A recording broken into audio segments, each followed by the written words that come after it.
നിങ്ങളോ അല്ലെങ്കിൽ നിങ്ങളുടെ കുട്ടികളോ സ്ഥിരമായിട്ട് ചുമ, കഫക്കെട്ട്, കഫം സ്ഥിരമായിട്ട് പുറത്തേക്ക് വരിക, ഇല്ലെങ്കിൽ ഉള്ളിൽ ഭയങ്കര കുറുകൽ പോലെ കഫം പുറത്തേക്ക് വരാത്തൊരവസ്ഥ, ഇത് തുടർച്ചയായിട്ട് നിങ്ങൾ അനുഭവിക്കുന്നുണ്ടോ?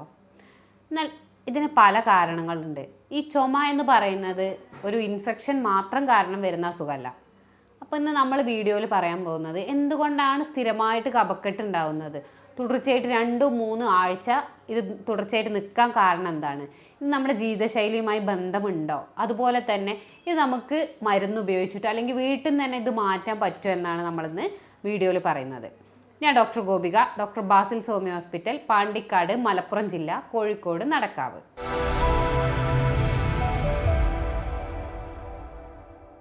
പലരും ഒ പിയിൽ വന്ന് പറയാറുണ്ട് 3-4 ആഴ്ചയായിട്ട് സ്ഥിരമായിട്ട് ചുമയുണ്ട്, ഇല്ലെങ്കിൽ 1-2 ആഴ്ചയായിട്ട് കഫം പുറത്തേക്ക് വന്നുകൊണ്ടിരിക്കുന്നുണ്ട്, വായിലേക്ക് തൊണ്ടേന്ന് ഇങ്ങനെ കഫം തള്ളിക്കൊണ്ടിരിക്കുകയാണ്, എത്ര പുറത്ത് കളഞ്ഞാലും അത് വീണ്ടും വീണ്ടും ഉണ്ടാവുന്നുണ്ടെന്ന്.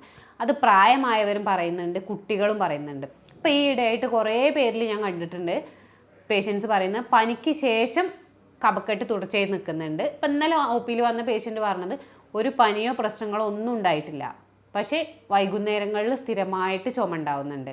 വീട്ടിൽ 2-3 ആളുകളിൽ അവരിത് കണ്ടിട്ടുണ്ട്. മാറും എന്ന് വിചാരിച്ചിട്ട് മെഡിസിൻ ഒന്നും എടുക്കാൻ നോക്കി, പക്ഷെ ഒരാഴ്ച കഴിഞ്ഞിട്ടും നല്ല രീതിയിൽ ബുദ്ധിമുട്ടുണ്ട്. കുട്ടികളൊക്കെ ആണെങ്കിൽ കിടന്നു കഴിഞ്ഞ് കഴിഞ്ഞാൽ അത് എണീറ്റിരിക്കേണ്ട ഒരു അവസ്ഥ വരെ ഉണ്ടാവുന്നുണ്ട്. പകൽ ഒരു കുഴപ്പമുണ്ടാവില്ല, രാത്രിയും പ്രശ്നങ്ങളില്ല, പക്ഷേ എപ്പോഴാണോ കിടക്കുന്നത്, ഉറങ്ങാൻ കിടക്കുന്ന സമയത്ത് മാത്രം ചുമ കണ്ടിന്യൂസ് ആയി ഉണ്ടാവുന്നുണ്ട്. ചിലരിൽ അത് ചുമച്ച് ഛർദ്ദിക്കുന്ന ഒരവസ്ഥ വരെ ഉണ്ടാവുന്നുണ്ട്. അതേപോലെ വയറുവേദന, അതുപോലെ മൊത്തത്തിൽ കൊളുത്തി പിടിക്കുന്ന പോലെ ഇപ്പോൾ ചുമച്ച് കഴിഞ്ഞാൽ തന്നെ ആൾ വളഞ്ഞു പോകുന്നൊരവസ്ഥയിലേക്ക് വരെ എത്തുന്നുണ്ട്. അപ്പോൾ ഈ ഒരു ചുമ എന്തുകൊണ്ടാണെന്ന് നോക്കാം. ചുമ പല കാരണങ്ങൾ കൊണ്ടുണ്ടാകുന്നുണ്ട്. എന്തെങ്കിലും ഇൻഫെക്ഷൻ, മെയിനായിട്ട് അതാണ്. നമ്മുടെ ശരീരത്തിൽ എന്ത് ഇൻഫെക്ഷൻ ആണെങ്കിലും, ഇപ്പോൾ കോവിഡിന് ശേഷം തന്നെ പലർക്കും ഈ ഒരു ചുമ ഉണ്ട്.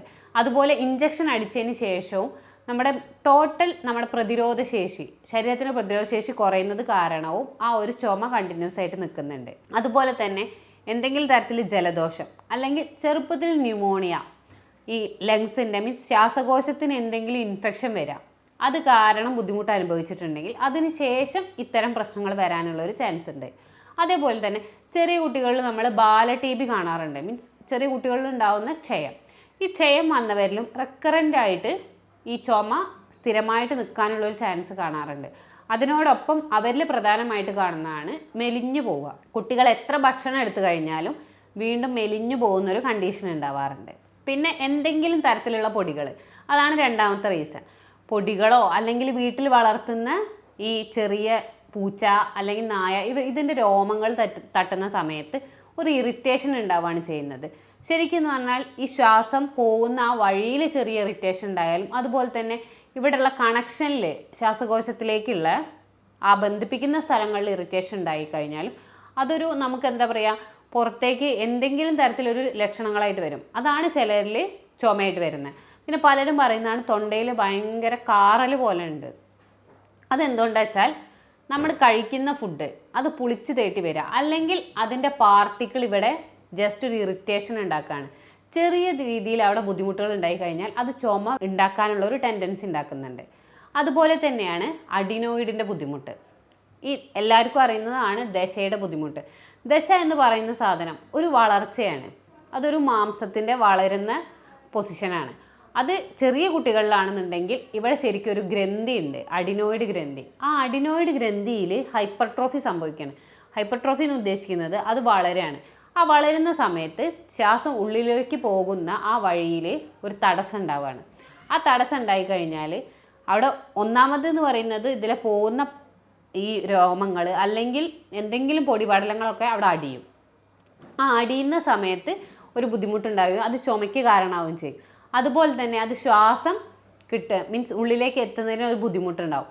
അപ്പോൾ അത് കാരണവും നമ്മുടെ ലങ്സിന് പ്രശ്നങ്ങൾ വരികയും ചുമ ഒരു ഇറിറ്റേഷൻ ഉണ്ടാവുകയും ചെയ്യും. പിന്നെ നമ്മൾ കഴിക്കുന്ന ആ ഫുഡിൻ്റെ ഇറിറ്റേഷൻ പോലെ തന്നെയാണ് ഈ അഡിനോയിഡിൻ്റെയും നമ്മൾ പ്രധാനമായിട്ട് ശ്രദ്ധിക്കേണ്ടത്. പിന്നെ പോഷകക്കുറവ് അല്ലെങ്കിൽ വൈറ്റമിൻ ഡി ഡെഫിഷ്യൻസി, ഈ വെള്ള കുട്ടികളിലും അല്ലെങ്കിൽ വലിയവരിലാണെങ്കിലും ഈ ഒരു എന്താ പറയുക പ്രതിരോധശേഷി കുറയുന്നത് കാരണം നമ്മൾ ചുമ കണ്ടിന്യൂസ് ആയിട്ട് കാണാറുണ്ട്. പിന്നെ സൈനസൈറ്റിസിൻ്റെ ബുദ്ധിമുട്ടാണ്. നമുക്ക് വായു അറകളുണ്ട് തലയുടെ മുകളിലായിട്ട്. അവിടെ 4 വായു അറകളാണുള്ളത്. ഈ വായു അറകളിൽ എന്തെങ്കിലും തരത്തിൽ കഫം അടിഞ്ഞു കഴിഞ്ഞാൽ നോർമലി എന്ന് പറഞ്ഞു കഴിഞ്ഞാൽ അവിടെ നിന്ന് അത് ഒഴുകി പോവുകയും അത് ക്ലിയർ ആവുകയാണ് ചെയ്യുന്നത്. പക്ഷെ എന്തെങ്കിലും തരത്തിൽ അതിൻ്റെ ആ പാസേജിന് അത് പോകുന്ന വഴിയിൽ തടസ്സം വരികയും അവിടെ ഈ കഫം കട്ടയാവുകയും ചെയ്തു കഴിഞ്ഞാൽ പിന്നീട് അതിൻ്റെ ഉള്ളിൽ ഉണ്ടാകുന്ന കഫം അവിടെ കട്ട പിടിക്കുകയാണ് ചെയ്യുന്നത്. ഇത് ഇൻഫെക്ഷൻ ആവുകയാണ്. അത് കാരണം നമുക്ക് കഫത്തിൻ്റെ ബുദ്ധിമുട്ട് വരികയും അതുപോലെ തന്നെ നമുക്ക് തലവേദന പ്രശ്നങ്ങൾ ഉണ്ടാവുകയും ചെയ്യാറുണ്ട്. പിന്നുള്ളത് നമ്മുടെ ഇവിടെ ഈ ഭാഗത്തായിട്ട് തന്നെ തൊണ്ടയുടെ ഭാഗത്തായിട്ട് ഉവ്യൂള എന്ന് പറയുന്ന ഒരു സാധനമുണ്ട്. എല്ലാവർക്കും കാണാൻ ആ തൂങ്ങിക്കിടക്കുന്ന ഒരു സാധനം. അതുപോലെ തന്നെ അവിടുത്തെ ഗ്രന്ഥികളും. ഇത് നമ്മൾ കിടക്കുന്ന സമയത്ത് അതിൻ്റെ പൊസിഷൻ മാറുന്ന സമയത്ത് ആ ഇറിറ്റേഷൻ ഉണ്ടാക്കുന്ന മീൻസ് അത് നമ്മുടെ തൊണ്ടയിൽ തട്ടുകയും അത് കാരണം ചില ആളുകളിൽ അത് ഇറിറ്റേഷൻ ഉണ്ടാക്കുന്നത്. അവരിലാണ് കൂടുതലായിട്ട് രാത്രി ചുമ ഉണ്ടാകുന്നത്. കാരണം നമ്മൾ കിടക്കുന്ന സമയത്ത് അതിൻ്റെ പൊസിഷൻ മാറുമ്പോൾ അല്ലെങ്കിൽ നമ്മുടെ ശ്വാസകോശത്തിലേക്കുള്ള വഴിയിൽ എന്തെങ്കിലും ഒബ്സ്ട്രക്ഷൻ വരുന്ന സമയത്തും നമുക്ക് ചുമ ഉണ്ടാവും. ഇപ്പോൾ പാരൻസ് വന്ന് പറയുന്ന ഒരു കാര്യമാണ്, ഡോക്ടർ ഇരിക്കുമ്പോൾ കുഴപ്പമില്ല, പക്ഷെ എന്തുകൊണ്ടാണ് കുട്ടിക്ക് കിടക്കുമ്പോൾ മാത്രം ബുദ്ധിമുട്ട് വരുന്നത്? അതിൻ്റെ മെയിൻ കാരണം ഇതാണ്. ഇരിക്കുന്ന സമയത്ത് പറഞ്ഞാൽ അത് നോർമൽ പൊസിഷനിലാണ് നിൽക്കുന്നത്. പക്ഷേ തല താഴ്ത്തുന്ന സമയത്ത് അത് അവിടെ ഏതെങ്കിലും സൈഡുകളിൽ ടച്ച് ചെയ്യുക അല്ലെങ്കിൽ ശ്വാസകോശത്തിലേക്കുള്ള വഴിയിൽ മൊത്തത്തിലോ അത് തടസ്സം ഉണ്ടാവും. അപ്പോൾ ഒബ്സ്ട്രക്ഷനാണ് ഉണ്ടാകുന്നത്. അതുപോലെ തന്നെ തൊണ്ടയുടെ ഭാഗത്താണെങ്കിൽ ചെറിയ രീതിയിൽ ഇറിറ്റേഷൻ വരുന്ന സമയത്താണ് ഈ ബുദ്ധിമുട്ടുകൾ ഉണ്ടാകുന്നത്. പക്ഷേ അവർ പറയുന്നത് ഇല്ല, വേറെ എന്തെങ്കിലും അസുഖത്തിലേക്ക് ഇത് മാറാനുള്ള ചാൻസ് ഉണ്ടോ, ഇനി ന്യൂമോണിയ ആവോ? പക്ഷെ അങ്ങനെ പേടിക്കേണ്ട ഒരു അവസ്ഥ ഇല്ല. നല്ല രീതിയിൽ കുറുകലോ അല്ലെങ്കിൽ കഫം പുറത്തേക്ക് വരാത്തൊരവസ്ഥയൊക്കെ ആണെങ്കിലാണ് നമ്മളത് കൂടുതലായിട്ട് ടെൻഷൻ ആവേണ്ട ഒരു കണ്ടീഷനുള്ളൂ. പക്ഷേ ചുമയുടെ കാര്യത്തിൽ എന്ന് പറഞ്ഞാൽ നിങ്ങൾ അത്ര പേടിക്കേണ്ട ഒരു സിറ്റുവേഷൻ ഒന്നുമില്ല. നമുക്കത് സ്റ്റാർട്ടിങ് ആണെന്നുണ്ടെങ്കിൽ അത് ഇൻഫെക്ഷൻ ആവാതെ തന്നെ ചുമ കംപ്ലീറ്റ് ആയിട്ട് മാറ്റാൻ പറ്റും. കാരണം അത് ഏത് സമയത്താണ്, എങ്ങനത്തെ ചുമയാണെന്നുള്ള രീതിയിൽ നോക്കിയിട്ടാണ് നമ്മൾ മെഡിസിൻ കൊടുക്കുക. ഇപ്പോൾ ഹോമിയോപ്പതീൻ്റെ കാര്യത്തിൽ പറയുകയാണെങ്കിൽ ആ രോഗിയുടെ ഏത് സമയത്ത് ചുമ ഉണ്ട്, എങ്ങനത്തെ ചുമയാണ്, ഒരു സമയത്ത് ഒരു ചുമയാണോ ചുമയ്ക്കുന്നത്, അല്ലെങ്കിൽ 2 എണ്ണം ചുമയ്ക്കുന്നുണ്ടോ, 3 എണ്ണമാണോ, കണ്ടിന്യൂസ് ആണോ, ചുമച്ച് ഛർദ്ദിക്കുന്നുണ്ടോ, അതേപോലെ ചുമച്ച് ഓക്കാനിക്കുകയാണോ ചെയ്യുന്നത്. ചിലർക്കുണ്ട് ഉച്ചയ്ക്ക് ശേഷം മാത്രമാണ് ചുമ, ചിലർക്ക് ഭക്ഷണം കഴിക്കുമ്പോൾ ചുമ ഉണ്ടാവാറുണ്ട്. ആ രീതിയിൽ നമ്മൾ എന്ത് കാരണം അല്ലെങ്കിൽ എങ്ങനെയാണ് ഈ ചുമ ഉണ്ടാവുന്നത് എന്നുള്ളതെല്ലാം നോക്കിയതിന് ശേഷമാണ് ട്രീറ്റ്മെൻറ്റ് കൊടുക്കുന്നത്. പിന്നെ നമ്മൾ യൂസ് ചെയ്യുന്നതെന്ന് പറയുന്നത് ജർമ്മൻ പൊട്ടൻസി മരുന്നുകളാണ്. നിങ്ങൾക്ക് നേരിട്ട് വരാൻ ബുദ്ധിമുട്ടാണെങ്കിൽ നിങ്ങൾക്ക് ഓൺലൈൻ വഴി കൺസൾട്ടേഷൻ എടുത്ത് മെഡിസിൻ വീട്ടിലെത്തിക്കുകയും ചെയ്യാറുണ്ട്. ഇനി നിങ്ങൾക്ക് വീട്ടിൽ നിന്ന് തന്നെ ആദ്യം ചെയ്ത് നോക്കിയിട്ട് നിങ്ങൾക്ക് ട്രീറ്റ്മെൻറ്റ് എടുക്കാനും നല്ലതാണ്. നിങ്ങൾ ഡെയിലി ഉപയോഗിക്കുന്ന ഭക്ഷണത്തിൽ ഒരു പിടി മഞ്ഞൾ കൂടുതലായിട്ട് ആഡ് ചെയ്യുകയാണെന്നുണ്ടെങ്കിൽ അത് നിങ്ങളുടെ ചുമയ്ക്ക് ഒരു പരിധി വരെ നിയന്ത്രിക്കാൻ പറ്റും. കാരണം എന്താ വെച്ചാൽ മഞ്ഞൾ എന്ന് പറയുന്നത് ഒരു ആൻറ്റി ഇൻഫ്ലമേറ്ററിയാണ്. അപ്പോൾ അത് നിങ്ങൾ കണ്ടിന്യൂസ് ആയിട്ട് യൂസ് ചെയ്യുകയാണെങ്കിൽ അത് നല്ലതാണ്. അതുപോലെ തന്നെ രാവിലെ വെറും വയറ്റിൽ നിങ്ങൾ ഒരു ഗ്ലാസ് വെള്ളത്തിൽ 1 സ്പൂൺ ഇഞ്ചി നീരൊഴിച്ചിട്ട് ഡെയിലി കഴിക്കുകയാണെങ്കിലും അത് നിങ്ങളുടെ ചുമ ഒന്ന് ക്ലിയറായി കിട്ടാൻ സഹായിക്കാറുണ്ട്. അതുപോലെ ഒരു ടീസ്പൂൺ തേൻ, ഒരു ചെറിയ ടീസ്പൂൺ തേനിൽ ഒരു നുള്ള് കുരുമുളക് പൊടി, അത് ഡെയിലി രാത്രി കിടക്കുന്നതിൻ്റെ മുന്നേ ഇത് രണ്ടും മിക്സ് ചെയ്തതിന് ശേഷം വായിലിടാം. ഇത് കുട്ടികൾക്കാണെങ്കിലും വലിയവർക്കാണെങ്കിലും എല്ലാവർക്കും ഒരുപോലെ ഉപയോഗിക്കാൻ പറ്റുന്നതാണ്. ഇത് നിങ്ങൾ സ്ഥിരമായിട്ട് ചെയ്യുകയാണെങ്കിലും നിങ്ങൾക്ക് ഇതിൽ നല്ല രീതിയിലുള്ള മാറ്റങ്ങൾ കാണാം. പിന്നെ പ്രധാനമായിട്ടും നമ്മൾ ജീവിതശൈലിയിൽ ശ്രദ്ധിക്കേണ്ട കാര്യം എന്താ വെച്ചാൽ കറക്റ്റ് സമയത്ത് ഭക്ഷണം കഴിക്കാൻ നോക്കുക. പിന്നെ ഭക്ഷണം കഴിച്ച് എപ്പോഴും 2.5 മണിക്കൂറിന് ശേഷം മാത്രം കിടക്കുക. ഇല്ലാന്നുണ്ടെങ്കിൽ അവിടെ നിന്നുള്ള അസിഡിറ്റി മുകളിലേക്ക് കയറി വന്നിട്ട് ആ ഇറിറ്റേഷൻ ഉണ്ടാക്കുന്നത് മൂലം കഫക്കെട്ട് കംപ്ലീറ്റ് ആയിട്ട് മാറില്ല. പക്ഷെ ഒരിക്കലും നമ്മൾ ചിന്തിക്കില്ല ഈ ദഹന സംബന്ധമായ ബുദ്ധിമുട്ട് കാരണം ചുമ വരുമോ എന്നുള്ളത്. അപ്പോൾ നിങ്ങൾ ഇതൊന്ന് ഫോളോ ചെയ്ത് നോക്കുക.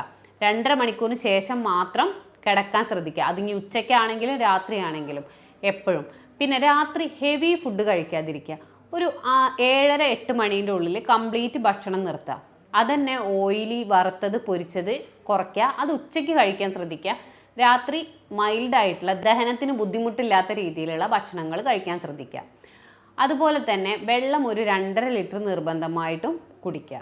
പിന്നെ ശ്രദ്ധിക്കേണ്ട സ്മോക്കിങ്, ആൽക്കഹോൾ, കാർബണേറ്റഡ് ഡ്രിങ്ക്സ്, ഇവ 3 കംപ്ലീറ്റ് ആയിട്ട് ഒഴിവാക്കുക. പിന്നെ ചുമ ഉള്ള സമയത്താണെന്നുണ്ടെങ്കിൽ നിങ്ങൾ ദഹനത്തിന് ബുദ്ധിമുട്ടില്ലാത്ത രീതിയിൽ ഹെവി ആയിട്ടുള്ള ഭക്ഷണങ്ങളൊന്ന് കുറയ്ക്കുക. ദഹിക്കാൻ ഈസി ആവുന്ന ഭക്ഷണങ്ങൾ മാത്രം ഉപയോഗിക്കുക. ഇത്രയും കാര്യങ്ങളാണ് നിങ്ങൾക്ക് വീട്ടിൽ നിന്ന് ചെയ്യാൻ പറ്റുന്നത്.